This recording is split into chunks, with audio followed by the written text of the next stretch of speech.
Hello and welcome to The Generational Gamer. In this video we're going to discuss the evolution of Virtua Racing.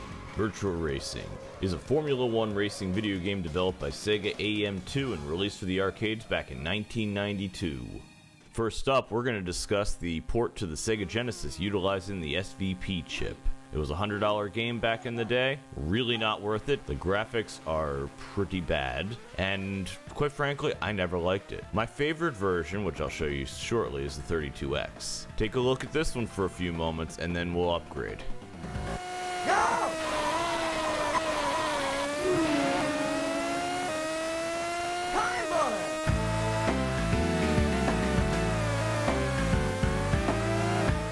Now, if you're like me and you're already sick of looking at these god-awful graphics, there may be a solution. This is an old video, that's why the thumbnail looks like crap, but if you have a Mega SG, and presumably a Mister, you can do some dither blending, and it makes the video performance of Virtua Racing on the Sega Genesis look so much better. I'll leave a link in the description.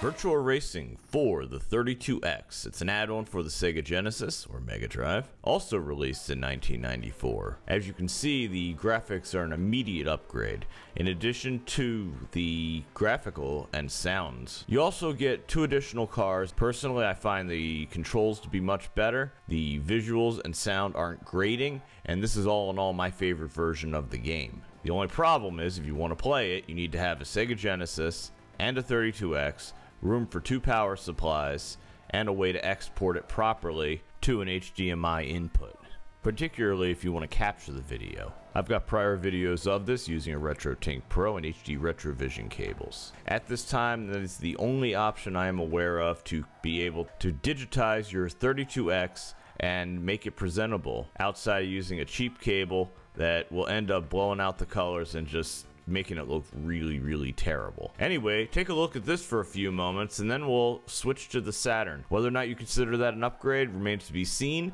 This is, like I said, my personal favorite, but take a look and listen.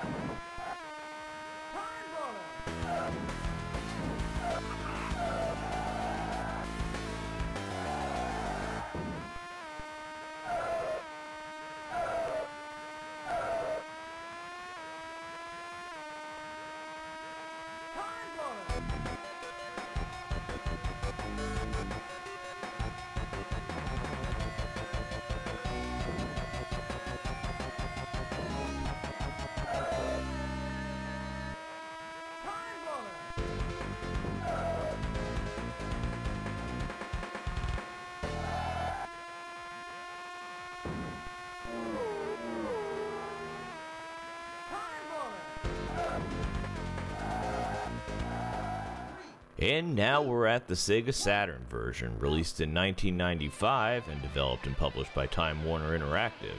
One thing you can immediately tell is the soundtrack is pretty damn good. It is Red Book audio and sounds absolutely magnificent. Unfortunately, like most people, I did not play the Saturn version. It would be an understatement to say that the Saturn was not very popular in North America. In fact, outside of its native Japan, Sega really struggled with this system to the point where it was effectively killed off early to make way for their final last hurrah, which would be the Sega Dreamcast. I did not play the Saturn version of Virtua Racing. Hell, I didn't even own a Saturn until recently, and I was the rule rather than the exception. Playing it now, it's certainly a fun enough game, but outside of the audio, which I absolutely prefer over the 32X version, the gameplay is something that, for me, I will just simply go back to the 32X to get my Virtua Racing fill, unless I play the Switch Sega Ages version, which we'll get to. But next up, we got something else. Anyway, take a look and a listen on this one. Let me know what you think. Stand by, I'll be back.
And now we're looking at the PS2 version of Virtua Racing.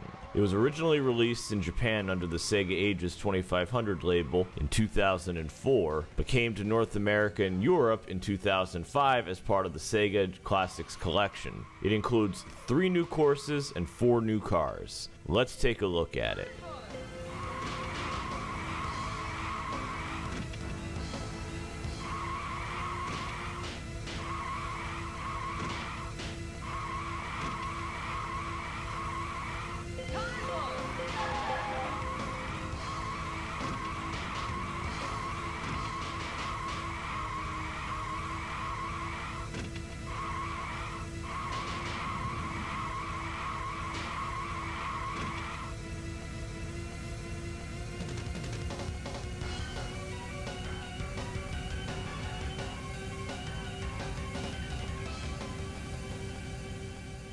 Now you may be wondering why it's a little on the dark side. I've been using a cheap Hyperkin cable on my PS2, and although the quality is not as good as say the RetroTink and the HD Retrovision cables, or even regular Sony component cables, which are effectively the same thing, the simplicity and convenience of the Hyperkin cable is why I use it. It also forces 16:9 or 4:3. I did a review of it right here, so take a look at that. In the meantime, you do get a good sense of whether or not this game is worthwhile looking at.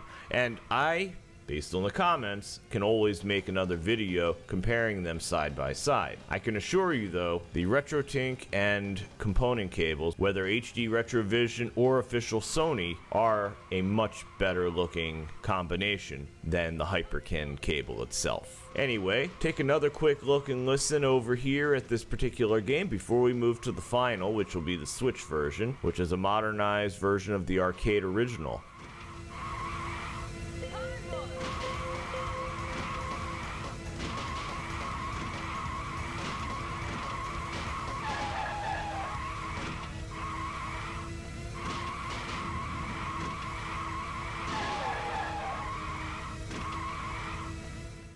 And lastly, the Nintendo Switch port of the arcade original. This was developed by M2 and released in 2019. It's a port of the original arcade version with the frame rate increased to 60 frames per second and presented in 16:9. You can also now play in online mode for up to 2 players and offline with up to 8 on a single screen. It easily looks the best out of all of them.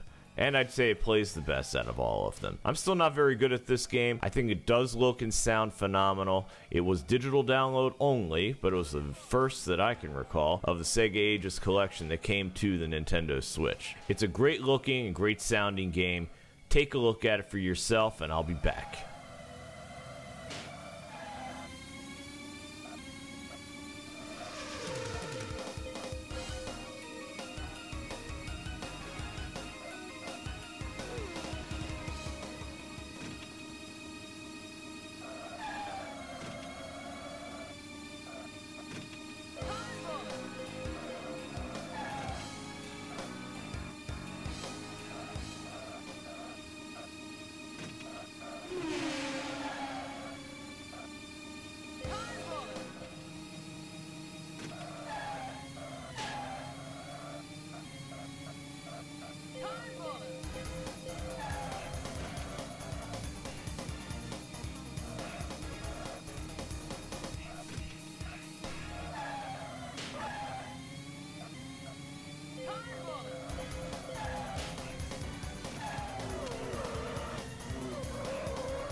I think we can all agree which one is the best out of all the Virtua Racing ports. If you have a preference, let me know in the comments below. Don't forget to like and subscribe, and have a good one.